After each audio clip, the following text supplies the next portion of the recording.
disability, which makes reading, holding a book, or turning a page difficult or impossible.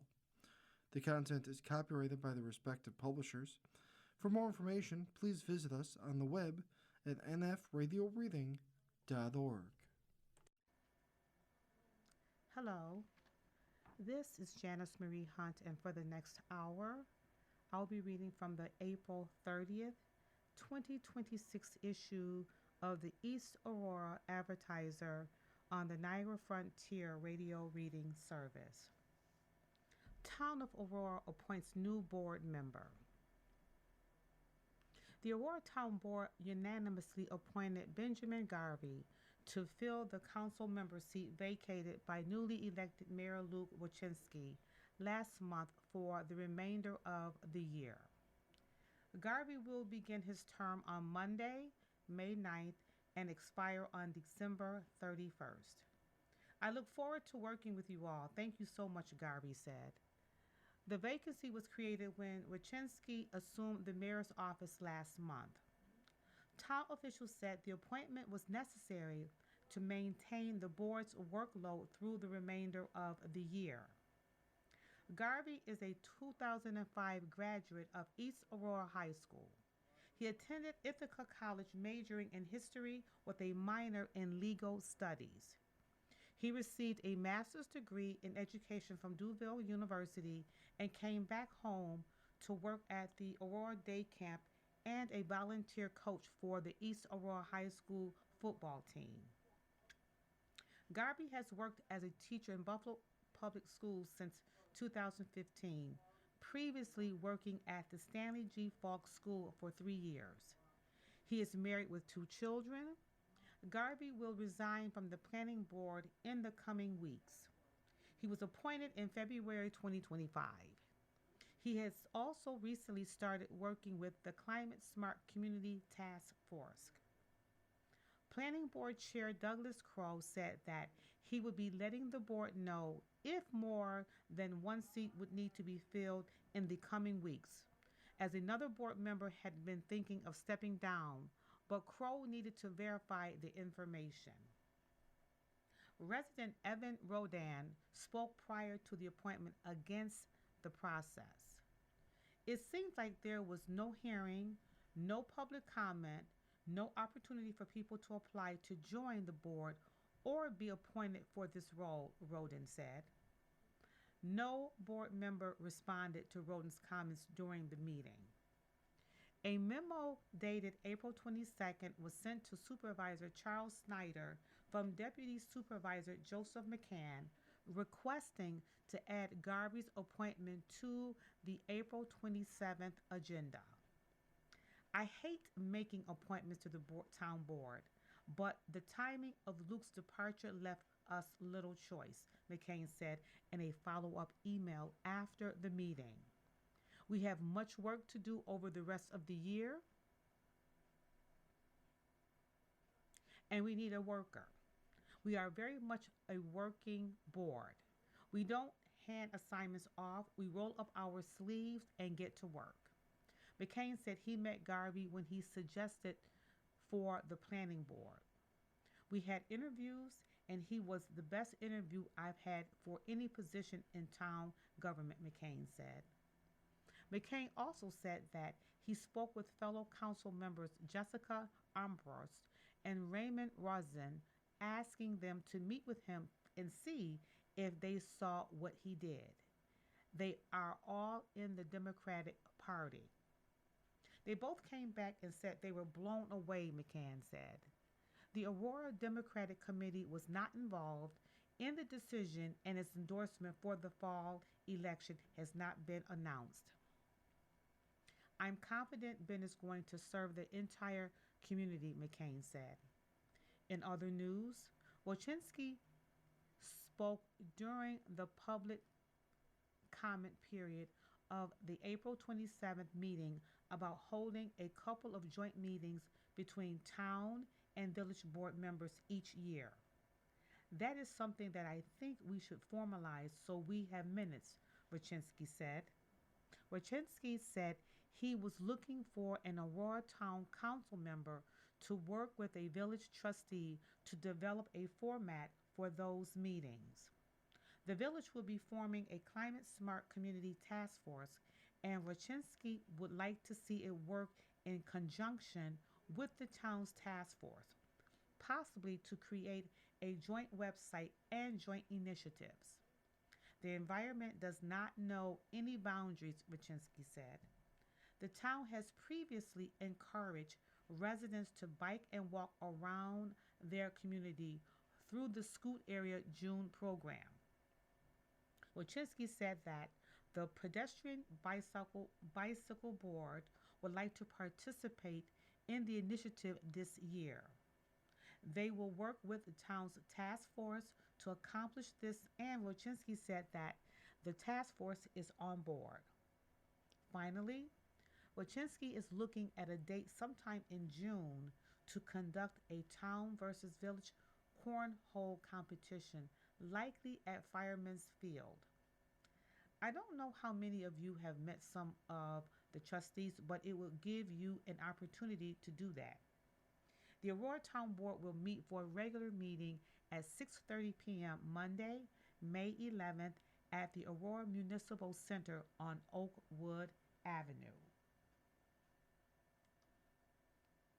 Holland Central School Board adopts proposed 24.1 million budget for 2026-2027.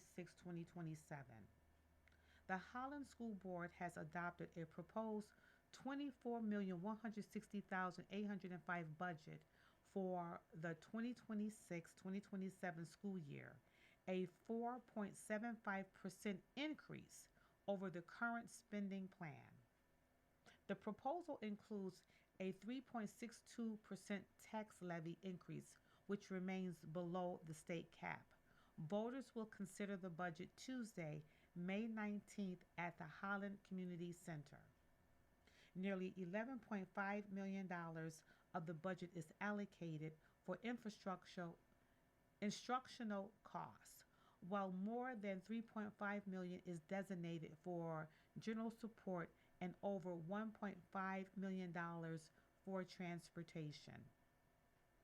This line includes things like utilities, which are going through the roof, and we also have the building and condition survey next year, which is required by law every 5 years. Business official Brittany Carey said during an April 13th meeting. District officials said developing the budget has been challenging due to uncertainty surrounding state aid, as the state budget was due April 1st but has not been finalized. The state has not had an on-time budget in several years, and that makes our job more difficult, Carey said. We have to make assumptions based on what was presented to the public over the winter. According to a post from the district, the budget maintains funding for a school resource officer and speech teacher. It also adds an elementary teacher and classroom aide and increases nursing services if approved. We have worked really hard, and we hope the community supports the Superintendent Kathy Fabiato said at the meeting. We have what we need to support instruction with few extras. The spending plan also includes a second proposition to purchase 2 diesel buses and a dump truck with a plow at a cost of $344,086. 2 seats on the school board are up for election, though only one candidate has submitted a petition. Incumbents Colleen Kinsey and Bonnie Meahl Rowe are not seeking additional 5-year terms. Polls will be open from 7 a.m. to 8 p.m. at the Holland Community Center, 3 Legion Drive on Tuesday, May 19th. East Aurora forms pedestrian bicycle board to improve safety. A newly established pedestrian bicycle board in the village of East Aurora is aiming to improve safety for walkers and cyclists by promoting infrastructure changes and shifting local travel habits away from car dependency. At its first meeting, the board outlined its mission to create a safer environment where residents, especially children, can walk or bike independently without fear. The initiative comes amid safety concerns, including 21 reported incidents over 7 years in which pedestrians or cyclists were struck by vehicles in the village. The committee, made up of Mike Robinson, Adam Zarminski, Jared Beyer, Aaron Redding, Madeline Beyer, Richard Syracuse, and Seth Kaiser, identified key priorities such as increasing community participation in walking and biking and building confidence in the safety of local streets. Members emphasized that walking and biking should be part of daily life, not occasional activities. Several high traffic areas were flagged as needing improvement, including intersections near Olean and South Streets, Tops Friendly Market on Gray Street, CVS Pharmacy on Olean Road, and the Aurora Town Public Library on Main Street. Concerns include insufficient crosswalks, lack of bike lanes on Main Street, and limited pedestrian visibility. Proposed solutions include adding painted crosswalks, installing pedestrian signaling systems, and introducing solar powered flashing lights as a more cost effective alternative to hawk signals. The board also discussed reducing speed limits in some areas to 20 mph. I've been trying to push for a stop sign. I was trying to push for flashing lights. I have multiple videos of people just blowing right by us, board member Richard Syracuse said. I'll be standing a foot in the road with my wagon behind me. The board also highlighted existing programs that support safer, more active transportation. One example is the Bike Bus, a volunteer led group that escorts more than 50 elementary students to school by bike each week. Another initiative, Scoot Around June, encourages biking through a village wide activity with QR codes and prize incentives. Accessibility for all residents, including those using wheelchairs, strollers, and motorized devices, was also emphasized as a key design consideration. The Pedestrian Bicycle Board will meet bi weekly at 7 p.m. at the Aurora Municipal Center on Oakwood Avenue. Monica Engel on view at Meehabom Fine Arts. Meehabom Fine Arts presents Bridging, a solo exhibition of new work by Buffalo based artist Monica Engel. The exhibition opened on Friday, April 24th, and will remain on view through May 30th. This marks one of several one person exhibitions the gallery has held with the artist over the years. Engel's work explores memory, landscape, and the subtle ways humans navigate space, both real and imagined. Through a process of layering translucent washes and delicate collage elements on paper and fabric, she builds surfaces that reveal traces of their making. These quiet, accumulated gestures form pathways, crossings, and openings that suggest movement through an environment. In Bridging, Engel reflects on points of connection, where one space overlaps or merges with another. Inspired by the edges of the natural world, such as the meaning of land and water, her compositions evoke shared spaces that are sometimes visible, sometimes implied. These layered images become a kind of visual mapping recording both the physical terrain and the remembered or imagined experience of place. Many of the works in this exhibition were created in collaboration with MIRABO Press in Buffalo, a fine art printmaking collaborative. These pieces have been printed on paper as well as a variety of cloth substrates, expanding the material presence of the imagery and reinforcing the layered tactile quality of the work. The exhibition is on view at MEIBOHM Fine Arts, 478 Main Street, East Aurora.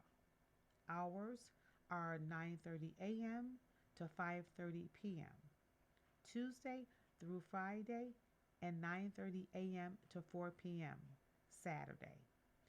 For more information, call 716-652-0940 or visit MEIBOHMFineArts.com.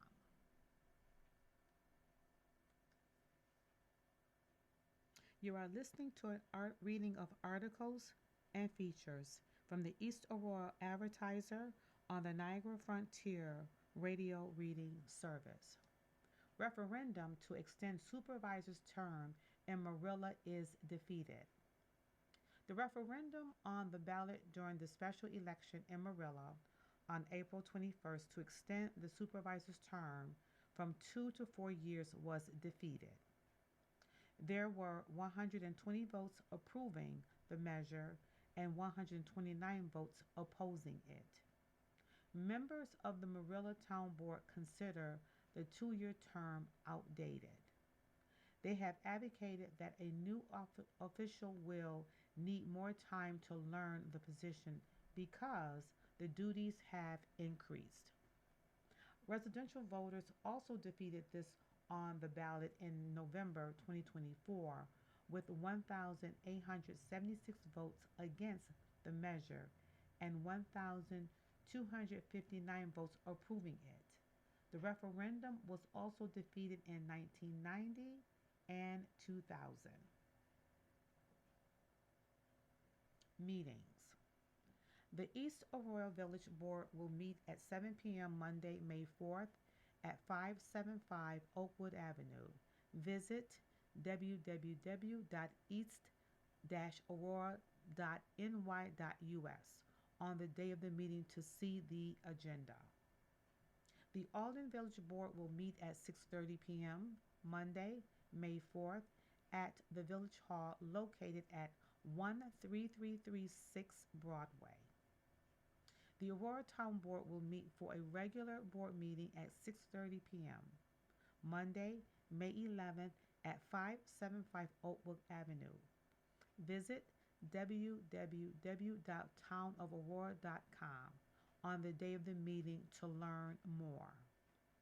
The Alden Town Board will meet next at 6 p.m. Tuesday, May 5th at the Alden Town Hall located at 3311 Windy Road. The Marilla Town Board will meet at 7 p.m. Thursday, May 14th in the Marilla Town Hall on 2 Rod Road. The Elma Town Board will meet at 6 p.m. Wednesday, May 13th for a work session and at 7 p.m. May 20th for a regular meeting at the Town Hall on Bowen Road. The next Wells Town Board meeting is scheduled for 7 p.m. Tuesday, May 12th in the Wells Town Hall located at 12345 Big Tree Road. The Howland Town Board will meet at 7 p.m. Wednesday, May 6th in the Howland Town Hall on Pearl Street. The Alden School Board will meet at 6:30 p.m. Thursday, May 7th for a meeting in the library of the high school on Park Street. The East Aurora School Board will meet at 7 p.m. Wednesday, May 6th for a board meeting on the second floor of the middle school on Main Street. The Iroquois School Board will meet at 6:30 p.m. Wednesday, May 12th for a meeting at STEM, room 96 at the middle school on Girdle Road in Elma. The Holland School Board will meet at 6 p.m. Tuesday, May 5th in the high school on Canada Street. Rod, gun, and game. There are a few dates on the calendar that stir the soul of New York sportsmen, quite like May 1st. It's not just another page flip, it's a fork in the road. A delicious, slightly agonizing fork in the road. On one side, the woods come alive with the echo of gobbles as spring turkey season opens. On the other, our waterways begin to pulse with opportunity as walleye, northern pike, pickerel, and tiger muskie seasons kick off. Chautauqua crappies are on the hot bite right now, too. Lake Erie yellow perch are filling coolers as well. It's a tough call. Shotgun or spinning rod, cameo or rain gear, dawn in the hardwoods or midnight on the water. Let's start with the call of the turkey woods because when it's good, it's really good. There's something almost sacred about opening morning of the spring gobbler season. The air is cool, often damp, carrying that rich, earthy smell of thawed soil and budding leaves. You can hear the new leaves popping as the sky just begins to lighten. The first gobble cracks through the stillness like a firecracker, then another. Then there are more from different directions. That's when the heart rate kicks up. For many hunters, May 1st is less about filling a tag and more about reconnecting with the rhythm of the woods after a long winter. You're not covering miles, you're listening, adjusting, calling, trying to outthink a bird with a brain the size of a walnut, but instincts honed by survival. Gear is relatively simple but crucial. A reliable 12 gauge dialed in with an extra full choke paired with modern turkey loads gives you the reach you need when a tom hangs up just out of normal range. Calls whether slate, box, or diaphragm become your language from 30 minutes before sunrise until noon. And patience. That's your most important tool. The beauty of turkey hunting on May 1st is that it's largely immune to less than perfect weather. Rain, birds still move. Wind, they may stay quieter, but they're there. Even a steady drizzle can work in your favor, softening your approach and dampening sound. If the forecast looks ugly, cold, rain, gusty winds, maybe even a rumble of thunder, the woods suddenly become the smart play. Then again, there's the water. Opening day for walleye and other cool water predators is a tradition all its own. For anglers, it's the unofficial start of the serious fishing season, the moment when late night trolling runs and early morning bites return to the schedule. And if conditions line up, it can be lights out. Walleye, especially, are the headline act. Post spawn fish are often still relatively shallow, feeding aggressively, especially the males in Lake Erie. Nighttime trolling becomes the go to tactic with stick baits wobbling behind light sticks taped to planter boards covering water and searching for active fish. There's a certain magic to it. The lake is dark, quiet, maybe a light chop slapping the hull. Navigation lights glow. Lines stretch out into the blackness. Not too far in spring. 75 feet is just right on most nights. Then thump.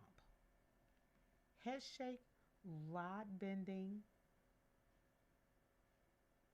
toward the water. It's a different kind of adrenaline than a gobbler strutting into range, but no less addictive. Northern pike and pickerel offer daytime action for those less inclined to burn the midnight oil. These ambush predators cruise weedy shallows and traditional zones ready to smash a spinnerbait, jerkbait, or live offering. Tiger, tiger musky, while more elusive as a layer of anything can happen, excitement to the mix.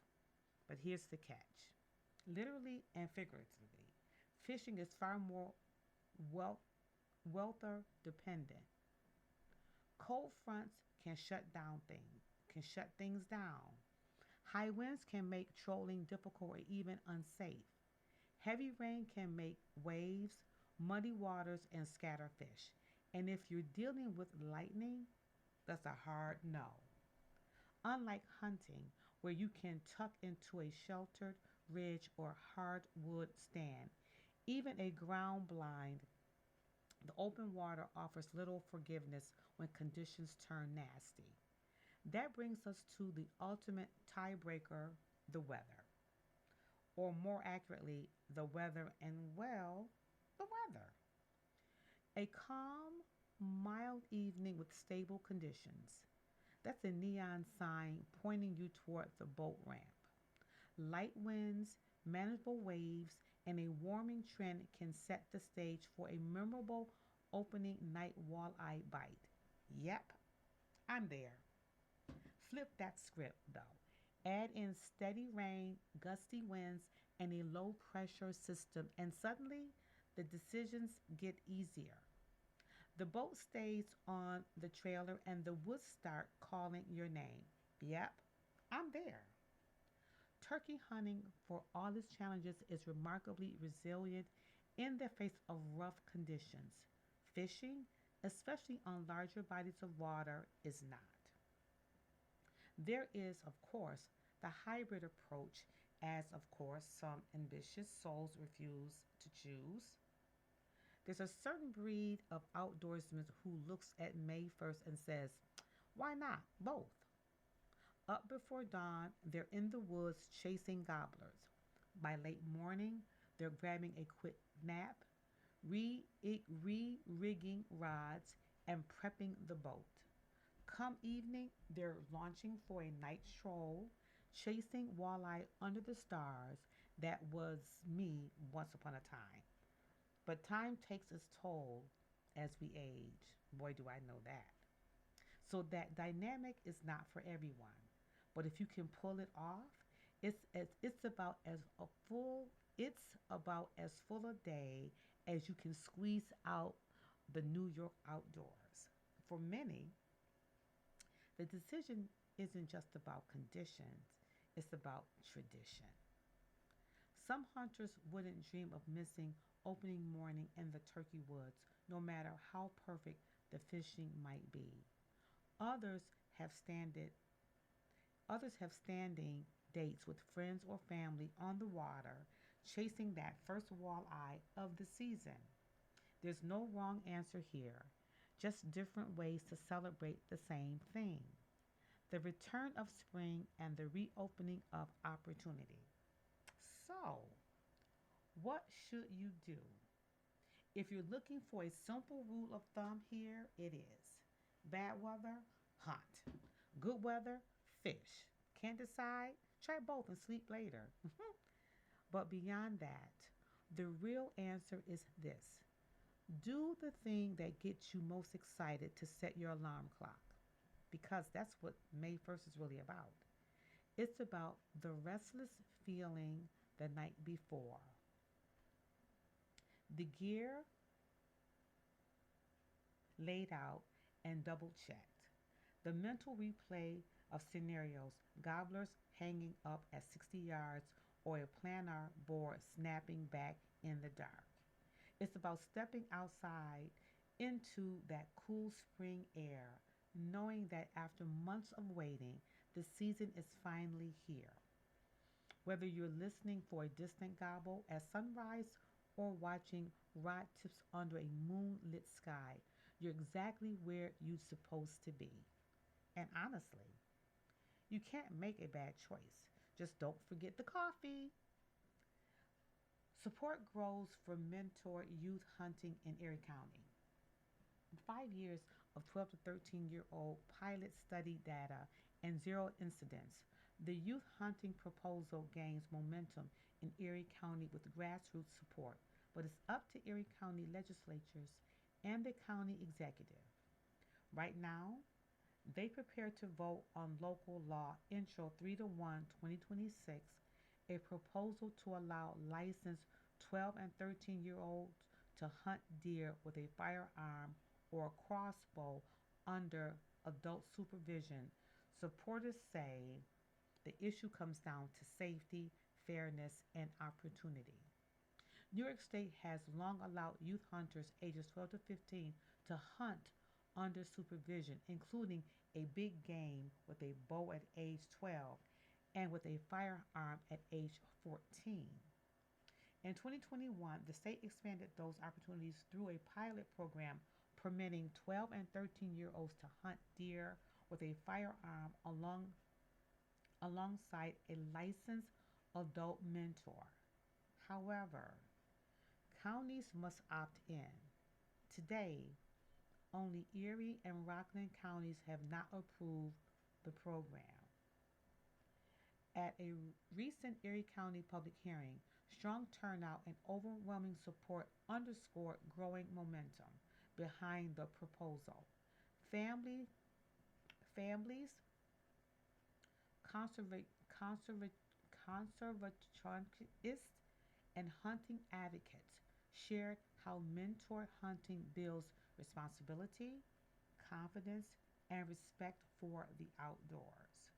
These early experiences changed how young people view safety, responsibility, and respect for the outdoors for the rest of their lives, Elmer President Donald Chapez Jr. said. Supporters stressed that the program is highly structured and closely supervised. This is not unsupervised youth hunting. This is a highly regulated mentor process designed to teach safety, discipline, and respect from day one. President of the Erie County Federation of Sportsmen Jack Cald said. For parents like Diane Steele, the issue is also about choice. It's not just about hunting, it's about teaching safety, responsibility, patience, and respect for the outdoors, she said.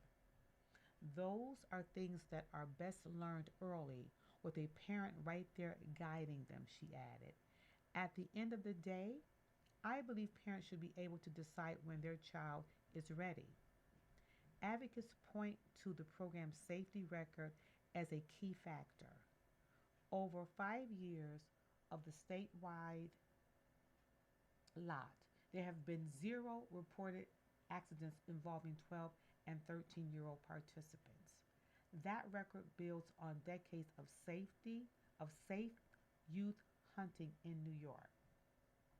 The safety record of junior hunters show decades of proof that this group of hunters remains the safest hunters afield, said former New York State Conservation Council Big Game Chairman Rich Davenport, noting that supervised youth have long been permitted to hunt small game with firearms across the state, including in Erie County. While some concerns were raised at the hearing, the strong majority of speakers supported the measure, emphasizing its proven safety and benefits. If approved by the legislature, the proposal will move to the county executive who can sign or veto the law. A veto could still be overridden with a two-thirds legislative vote. Supporters are hopeful that this time the combination of public support and clear safety data will lead Erie County to join the rest of the state, giving young hunters the opportunity to learn safely, responsibly, and under the guidance of experienced mentors. Gotta love the outdoors. Outdoor calendar, May 1st, opening day for walleye, northern pike, pickerel, tiger muskie. Visit dec.ny.gov. May 1st to 10, Lake Ontario County Spring Trout Salmon Derby, 15K cash for largest salmon. Register www.loc.org. May 1st to the 30th, Spring Buffalo Walleye Bash Derby, second year event. Info Dan Hanley, 716 480 9862. May 1st to the 31st, New York State Spring Turkey Season, 30 minutes before sunrise, 12 noon. Visit dec.ny.gov. May 4th, Chautauqua County Sportsman's Annual Federation Banquet, Lakewood Rod and Gun, 433 East Terrace, Lakewood. May 5th, 3D Archery Summer League, Allied Sportsman, 12846 Clinton, Alden, 16 weeks, 5:30 p.m. registration. For more information, call John at 716-725-5822. May 5th, Children in the Stream Youth Fly Fishing Program, free Costello Room, Rockefeller Arts Center, SUNY Fredonia, 7 to 8:30 p.m. for youth 12 years old and older. For more information, call Alberto Ray, REY, at 716-410-7003. May 5th, Niagara Muskie Monthly Meeting, 7 p.m., Eldridge Club, 17 Broad Street, Tonawanda.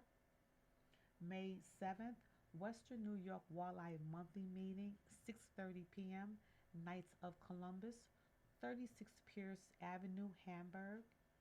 And May 9th, Kids Fishing Derby for children 4 to 15 years old, Westwood Park, 175 Pavement Road, Lancaster, 8 a.m. to 1 p.m. Lunch and bait provided. Free prizes for kids, courtesy of Lunker Anglers Fishing Club. You are listening to a reading of articles and features from the East Aurora Advertiser on the Niagara Frontier Radio Reading Service. Students pitch business ideas in Shark Tank style competition. Students at Iroquois High School recently participated in a Shark Tank style business competition for their entrepreneurship class, where they created and presented original business ideas to 3 judges. Throughout the project, students had to make full business plans that included pricing, marketing strategies, financial projections, and long term growth plans. This competition took place on March 20th, in which there were over 100 spectators. Many students described the experience as both challenging and rewarding, saying that it pushed them out of their comfort zones. Austin Earhart shared that his experience was very fruitful, explaining that he grew a lot throughout the process of creation and gained skills that could be used in real world situations. Other students agreed that the project helped them learn important skills that can help them later in life. John Stawicki explained that while the process was very complicated, it was also very worth it in the long run because of everything he learned from it. The competition also showed how students handle pressure and challenges in their own ways. Some students felt the project was easier than expected, while others found it more difficult. Donahue said, "It's a lot easier than you would think, but still emphasized that effort and consistency were key to success." At the same time, Ryan Stopowski described the experience as challenging but overall very fun, showing that even though the project was difficult, many students still enjoyed it. A major part of the competition was the final presentation, where students had to clearly explain their business ideas and show how it would work. Many students believe that strong communication and teamwork made a big difference. The group who won the competition, Austin Earhart and Richard Donahue, had comments on how they won first place. Earhart explained that his group succeeded because we were on the same page. which allowed them to present their ideas clearly and confidently. Donahue also that pointed out that their dedication played a huge role, saying that their presentation and public speaking showed how much we cared about our business. Yes, public speaking. In addition to presenting, students also gained a better understanding of what it takes to run a business. Many said they would well recommend the project to others because of how much they learned. Earhart explained that students were able to see all the behind the scenes of what goes into a business, including marketing, finances, and planning. However, some students noted that the experience is not easy and requires effort and a willingness to improve. Donahue said that students need to be ready to take constructive criticism and stay committed throughout the process. I don't like those words, constructive criticism. The teacher for entrepreneurship, Mr. Whalen, noticed clear growth in students as the project went on. Mr. Whalen explained that many students became more confident and comfortable with presenting because they practiced consistently. He also said that students develop a stronger understanding of how business plans work and why they are important. This growth was shown not only in their presentations, but also in their ability to think more critically and professionally. Overall, the Shark Tank style competition gave students a realistic and valuable look into entrepreneurship. Even for students who didn't win, the experience still had a positive impact. As Ethan Petrinick explained, even if you don't win, there are life skills you learn and confidence you gain from presenting. The competition allows students to build important skills, gain confidence, and better understand what it takes to succeed in the real world. Town of Aurora to accept tax payments online. The town of Aurora will soon allow residents to pay taxes online after the town board approved a contract with Municipal Pay at its meeting Monday, April 27th. The new system will enable taxpayers to make payments by e-check for a $1.50 fee or by credit card with a $2.65% fee charged to the user. Payments under $114 would carry a flat $3 fee. Officials said the charge will not cost the town additional money because Municipay is already used for in-person credit card transactions. Town Clerk Jeannie Vigor said the move is expected to improve convenience and potentially increase collection rates. In a memo to the board, she noted that other municipalities, including Grand Island, already use similar systems with about 4% of tax payments there made online. The greatest value to be gained is a positive resident experience, Vigor wrote. Offering a way to pay taxes online also improves collection rates.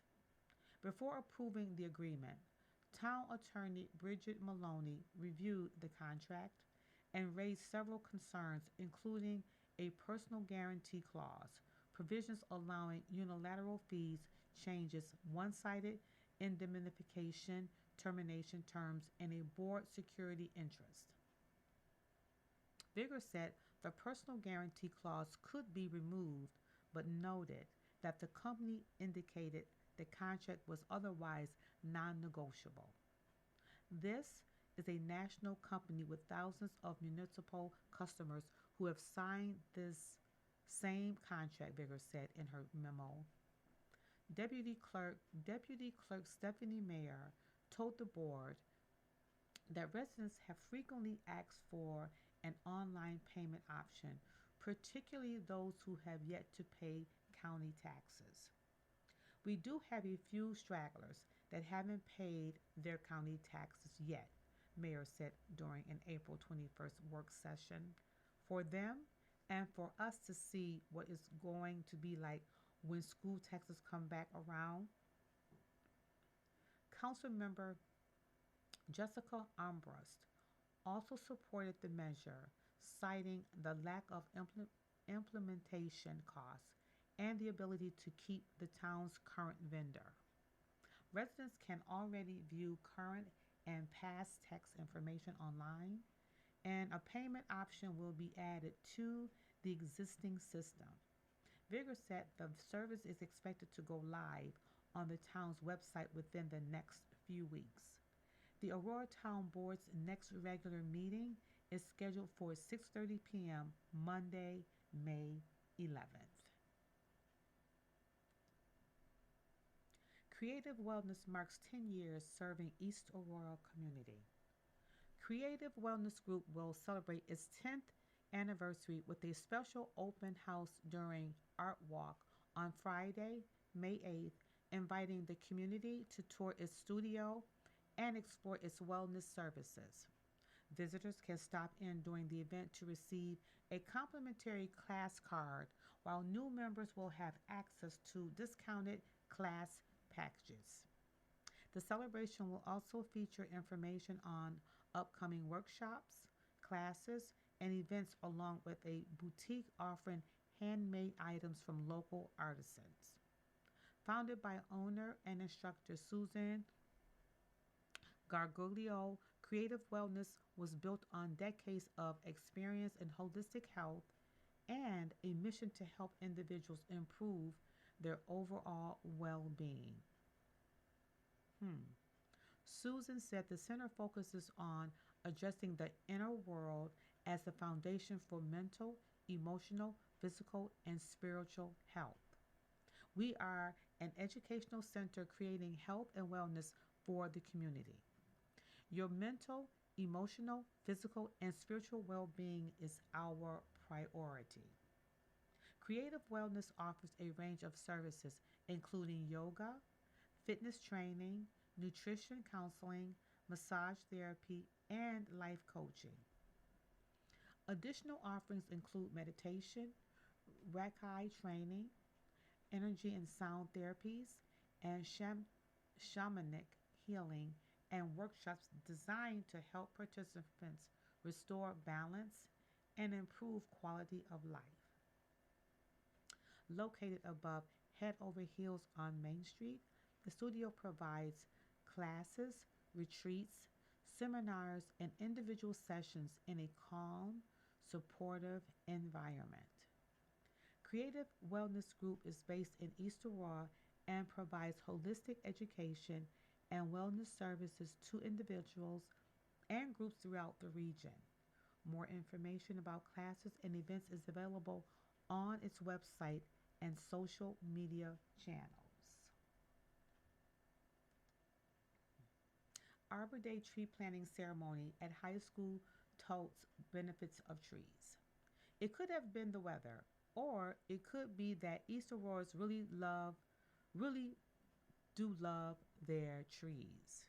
On a sunny, warm Thursday morning, April 23rd, some 35 people gathered on the northeast corner of the East Aurora High School campus on Center Street to join environmental science students who were planting 3 trees in celebration of Arbor Day.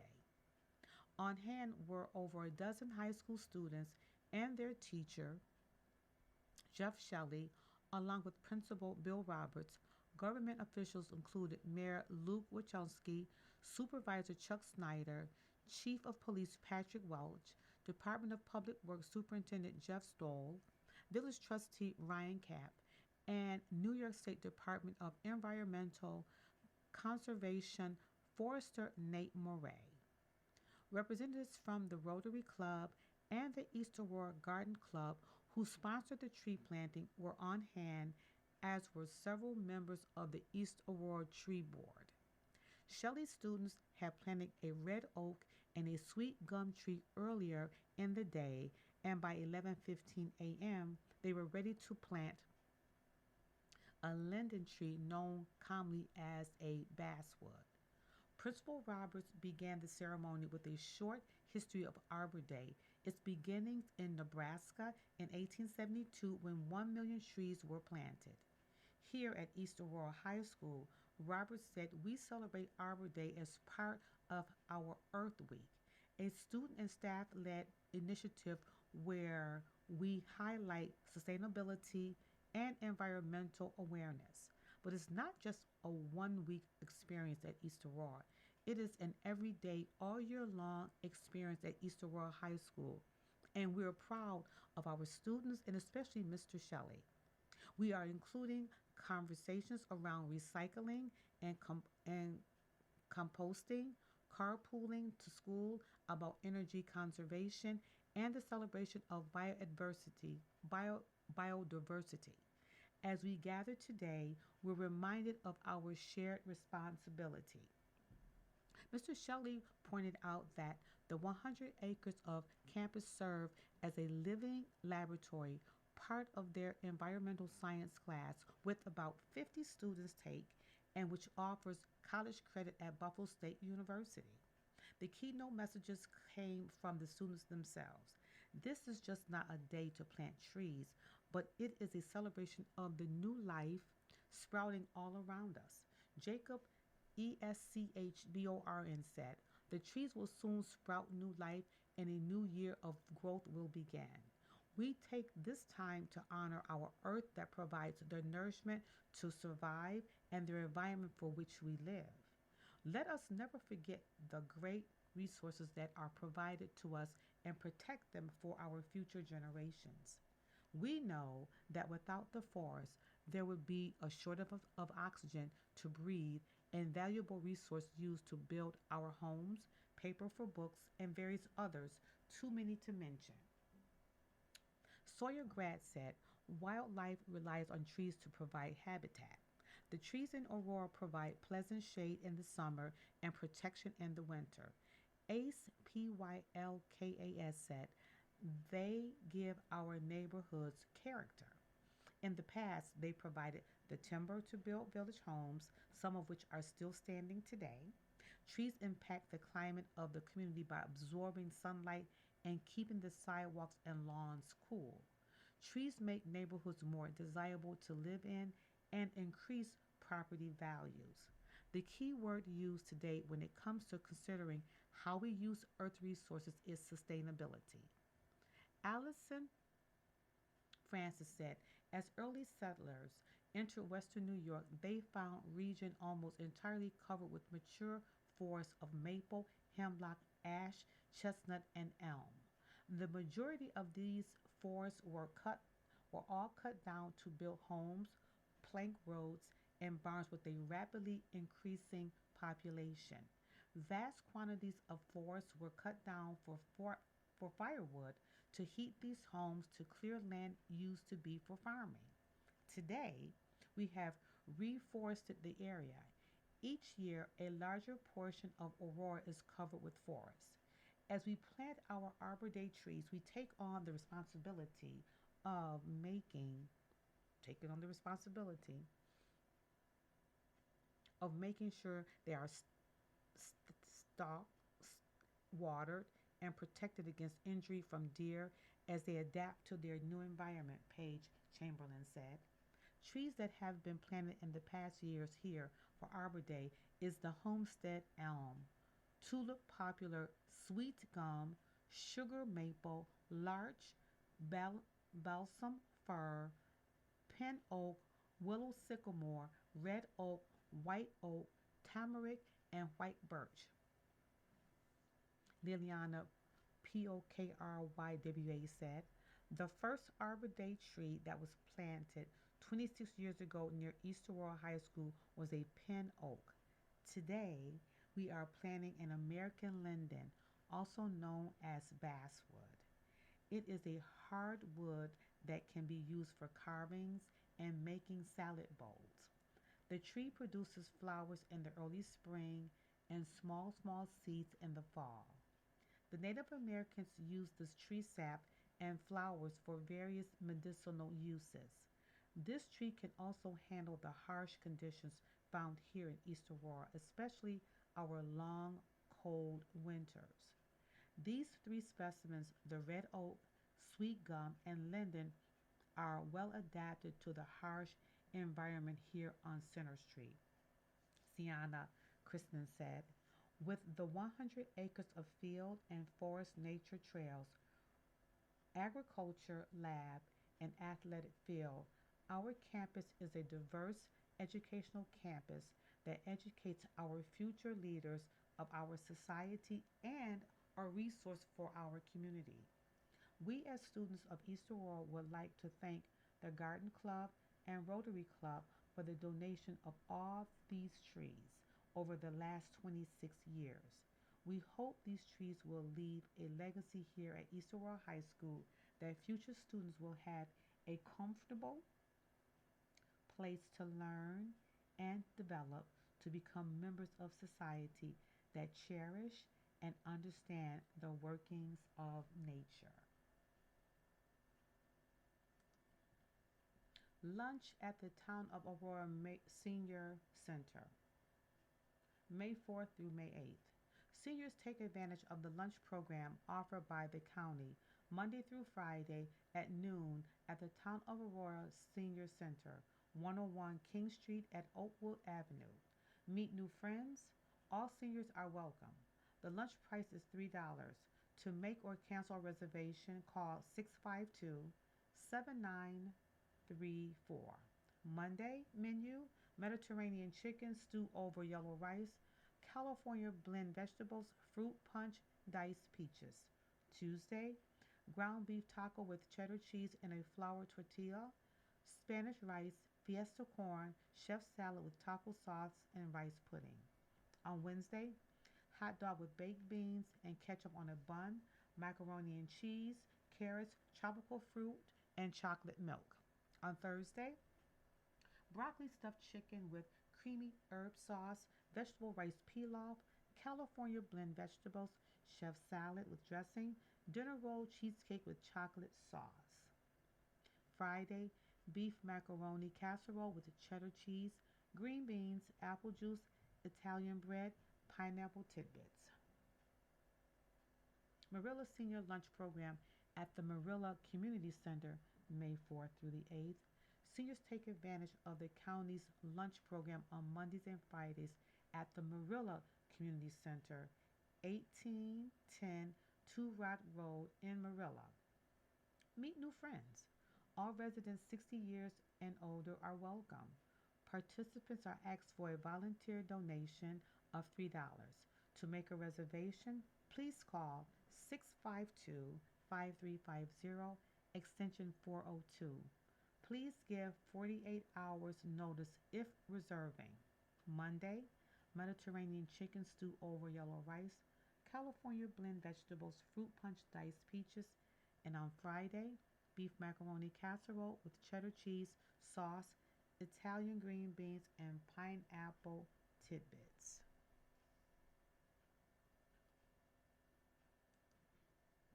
Events at the Elma Library. The following events will take place at the Elma Public Library at 1860 Bowen Road in Elma. Register for classes by calling the library at 716 652 2719. You have HEAP outreach. The Erie County Department of the Aging will be assisting community members with HEAP applications from noon to 4 p.m. Friday, May 8th. Applicants will be seen on a first come, first served basis. No emergency benefits are available at this time. The Lego Club. Lego Building Fun will take place at 1 p.m. Saturday, May 9th for children 6 to 12 years old. The library will provide the Legos. You've been listening to a reading of articles and features from the April 30th, 2026 issue of the East Aurora Advertiser. We read from the East Aurora Advertiser every Saturday at 10 a.m. Your reader has been Janice Marie Hunt. Thank you for listening. Coming up next on the Niagara Frontier Radio Reading Service, we have a reading of the Niagara Gazette. At noon, we have the Dunkirk Observer. And at 1 o'clock, we have some of our Northtown Bees, including Amherst, Clarence, Cheektowaga, Lancaster, and Depew. The following program is intended for listeners who are blind, have low vision, or have another print disability.